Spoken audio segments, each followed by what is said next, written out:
Hello दोस्तों, स्वागत है आप सभी का आपके अपने यूट्यूब चैनल अभ्यास क्लासेस बाय आरके पे। तो आज मैं फिर लेके आ गई हूँ जीके के कुछ बहुत इंपॉर्टेंट क्वेश्चंस। ये आपके पीईटी एग्जाम और यूपी लेखपाल जैसे एग्जाम के लिए बहुत ज़्यादा हेल्पफुल होंगे आपके लिए। तो ये सारे क्वेश्चन सेलेक्टेड हैं और एग्जाम में बहुत बार पूछे गए हैं, तो इसलिए ये क्वेश्चन हमारे लिए बहुत ज़्यादा इंपॉर्टेंट हो जाते हैं। तो इन्हें आप पूरा लास्ट तक जरूर देखिएगा। और आइए स्टार्ट करते हैं और अपने क्वेश्चन को हम देखते हैं। जो हमारा पहला क्वेश्चन है, भारतीय संविधान के किस संशोधन अधिनियम द्वारा पंचायती राज व्यवस्था को संवैधानिक दर्जा दिया गया? तो जो हमारे संविधान का 73वां संशोधन हुआ, 73वां संविधान संशोधन हुआ, इसमें पंचायती राज व्यवस्था को संवैधानिक दर्जा प्राप्त हो गया। और ध्यान रखना है, आंध्र प्रदेश और राजस्थान जो राज्य हैं, ये पहले वैसे राज्य थे जिन्होंने अपने यहाँ पंचायती राज व्यवस्था को लागू किया था। तो ध्यान रखना, ऑप्शन नंबर सी जो है बिल्कुल इसका करेक्ट है। अगला हमारा जो क्वेश्चन है, निम्नलिखित में से कौन सा देश उत्तर प्रदेश राज्य के साथ एक अंतर्राष्ट्रीय सीमा साझा करता है?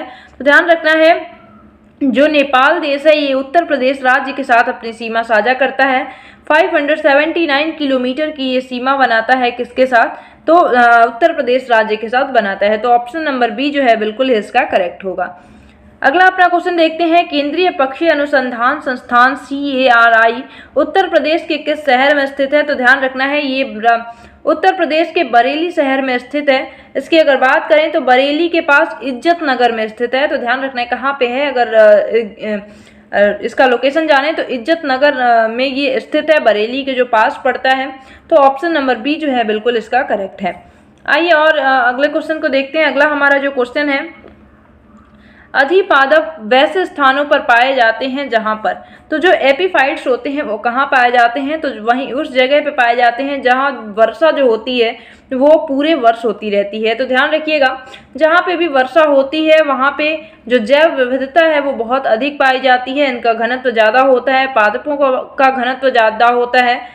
तो ये इसका राइट आंसर क्या हो जाएगा? ऑप्शन नंबर सी हो जाएगा कि एपीफाइट्स वहीं पाए जाते हैं जहां वर्षा जो है वो पूरे वर्ष होती रहती है। तो अगला क्वेश्चन अपना देखते हैं। अगला हमारा क्वेश्चन है, अलाउद्दीन खिलजी द्वारा बनाया गया प्रसिद्ध अलाई दरवाजा कहां पर स्थित है? तो ध्यान रखना है, जो अलाउद्दीन खिलजी के द्वारा अलाई दरवाजा बनाया गया वो नई दिल्ली में स्थित है, कुतुब मीनार के दक्षिण सिरे पे, दक्षिणी सिरे पर स्थित है कुतुब मीनार के। तो इसका जो ऑप्शन हो जाएगा ऑप्शन नंबर बी करेक्ट हो जाएगा।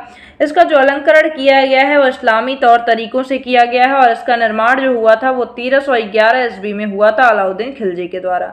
आइए और इसे भी ध्यान रखिएगा कि ये यूनेस्को के वर्ल्ड हेरिटेज साइट में इसका नाम अंकित है।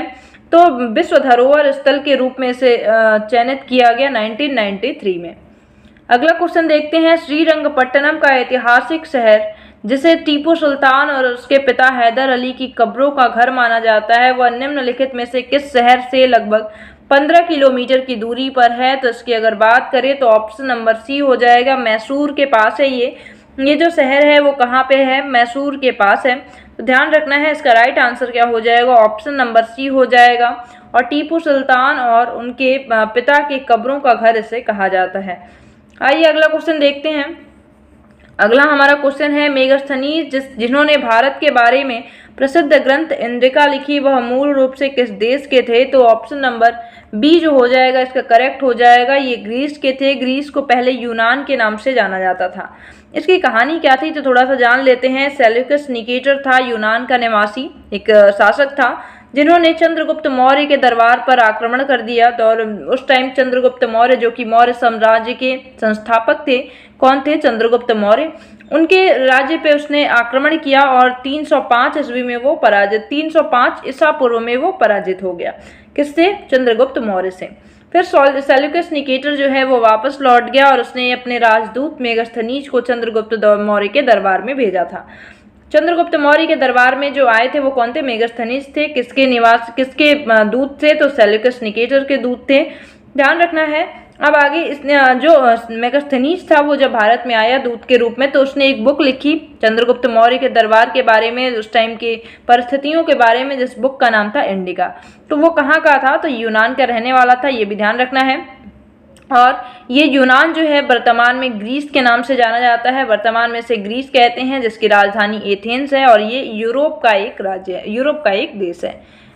अगला क्वेश्चन देखते हैं, अनुसूचित क्षेत्रों के निर्धारण का अधिकार है। तो अनुसूचित क्षेत्रों के अधिकार का जो निर्धारण का जो अधिकार है वो राष्ट्रपति के पास है। तो ध्यान रखना है, इसका राइट आंसर क्या हो जाएगा, ऑप्शन नंबर बी राष्ट्रपति हो जाएगा। तो भारतीय संविधान का जो भाग 10 है वह अनुसूचित जाति और जनजाति क्षेत्र से संबंधित है। इस भाग के प्रावधानों के अनुसार जो अनुसूचित क्षेत्र के निर्धारण का जो अधिकार है वो किसको दिया गया है, राष्ट्रपति को दिया गया है। किसके अनुसार, तो ध्यान रखिएगा भाग 10 के में ऐसी बातें कही गई हैं।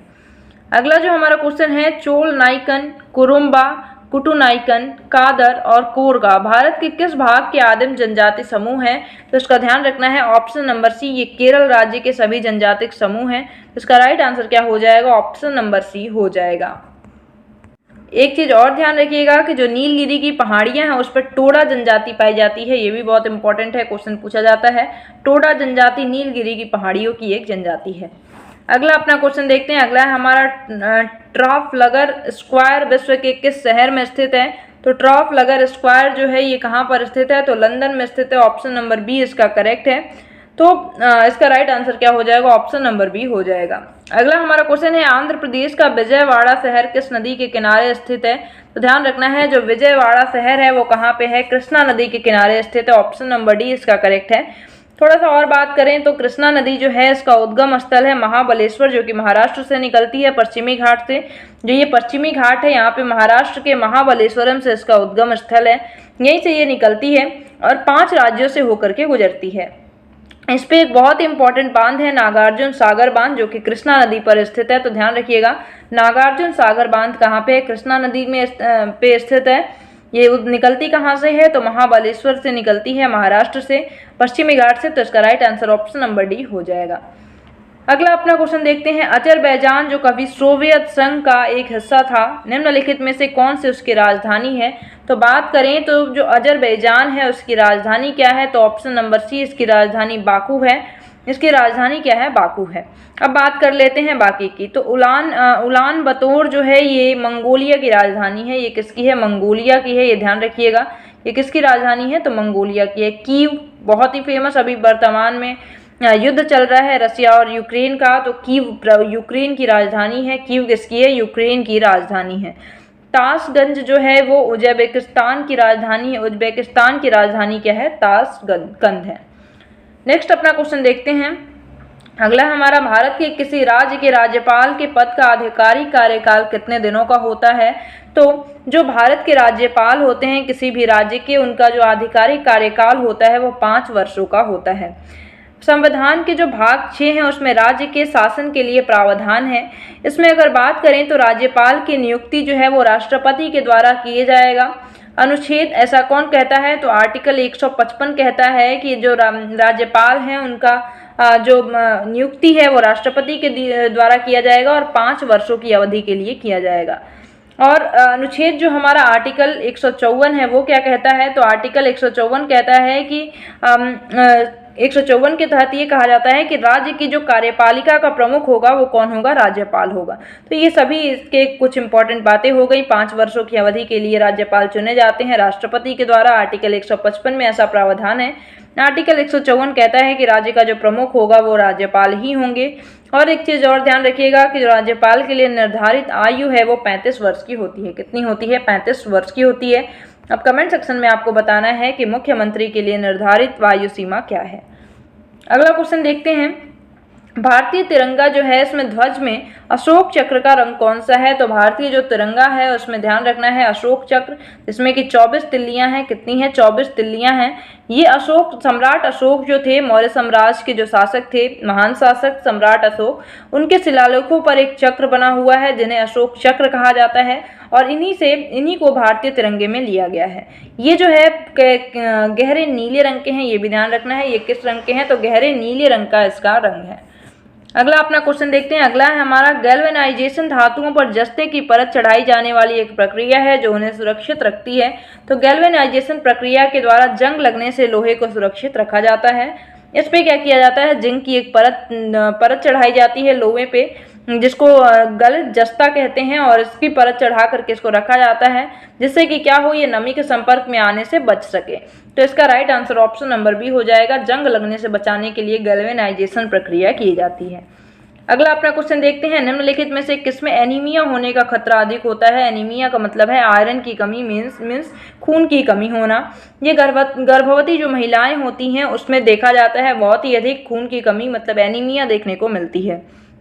बात करें तो इसकी कमी को दूर करने के लिए राष्ट्रीय स्वास्थ्य मिशन के तहत नेशनल आयरन प्लस इनिशिएटिव योजना का संचालन किया जा रहा है। इस योजना के तहत जो गर्भावस्था के दौरान महिलाएं हैं उनको आयरन और प्रसव के बाद गोलियां दी जाती हैं। तो ध्यान रखना है इस योजना के नाम पे भी, क्योंकि उत्तर प्रदेश की अगर बात करें तो योजनाओं से क्वेश्चन बहुत बनता है। पीटी एग्जाम, लेखपाल एग्जाम, ये सारे क्वेश्चन ट्यूब पे अगर यहाँ की बात करते हैं तो बहुत ज़्यादा इनसे ये सारी योजनाओं से क्वेश्चन बनते हैं, तो ध्यान रखिएगा।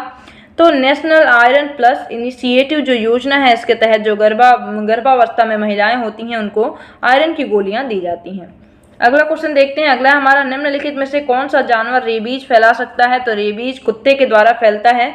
ये एक वायरस है, जानलेवा वायरस है, और इसमें जो पशुओं के लार होते हैं, बंदरों में, कुत्तों में, इनके लार में ये वायरस पाया जाता है और इनका संक्रमण कुत्ते वगैरह के काटने से हो जाता है।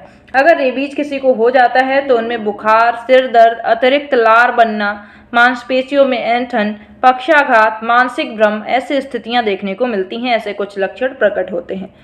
अगला क्वेश्चन देखते हैं, निम्नलिखित में से कौन सा हमारे सौरमंडल का एक आंतरिक ग्रह या पार्थिव ग्रह है। तो बात करें तो इसका right answer option number C हो जाएगा। मंगल जो है इसका करेक्ट आंसर हो जाएगा। अगर हम बात करें तो आंतरिक या पार्थिव ग्रह होते क्या हैं, तो ध्यान रखना है ऐसे ग्रह जो कि मुख्य रूप से सिलिकेट सेल अथवा धातुओं से बने होते हैं, ऐसे ग्रह को क्या बोलते हैं, स्थलीय ग्रह या चट्टानी ग्रह या फिर पार्थिव ग्रह इन्हें कहा जाता है।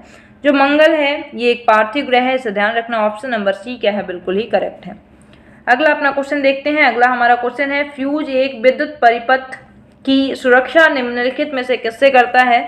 तो फ्यूज जो होता है वो करता क्या है, तो इसका पहले तो हम आंसर जान लेते हैं। ऑप्शन नंबर ए जो है इसका करेक्ट है। अतिभारण मतलब ओवरलोडिंग से बचाता है। ये क्या करता है कि जब भी ओवरलोड होता है, बहुत अधिक विद्युत का प्रवाह होने लगता है, तो ये फ्यूज जो तार होता है वो परिपथ को ही तोड़ देता है, खुद टूट जाता है। इस वजह से परिपथ ही टूट जाती है और इसकी वजह से जो हमारे मूल्यवान उपकरण होते हैं वो खराब होने से बच जाते हैं। तो ऑप्शन नंबर ए जो है बिल्कुल इसका करेक्ट है। अगला अपना क्वेश्चन देखते हैं, निम्नलिखित में से कौन अवध के कृषक आंदोलन के नेता थे। तो इसका राइट आंसर बाबा रामचंद्र जो हैं ये अवध के कृषक आंदोलन के प्रमुख नेता थे। ये मूलतः रहने वाले महाराष्ट्र के थे। इन्होंने जो मेनली जमींदारी प्रथा थी उसके विरुद्ध अपना आंदोलन छेड़ा था अवध में। अवध के किसानों को इन्होंने संगठित किया जमींदारी का विरोध करने के लिए। ये सन्यासी भेष में रहते थे और सभाएं आयोजित करते थे और रामचरितमानस के पाठ द्वारा किसानों को जागृत और संगठित किया करते थे। इनकी अगर बात करें तो इन्हीं के प्रयास से अक्टूबर 1920 में प्रतापगढ़ में एक समांतर संगठन अवध किसान सभा की गठन किया गया था। अवध किसान सभा का गठन इन्हीं के द्वारा 1920 में प्रतापगढ़ में किया गया था। इससे भी क्वेश्चन पूछा जा सकता है। अगला अपना क्वेश्चन है, निम्नलिखित में से कौन वर्तमान में विश्व बैंक का अध्यक्ष है। तो इसका राइट आंसर क्या हो जाएगा, ऑप्शन नंबर ए हो जाएगा। इसका right answer option number A हो जाएगा।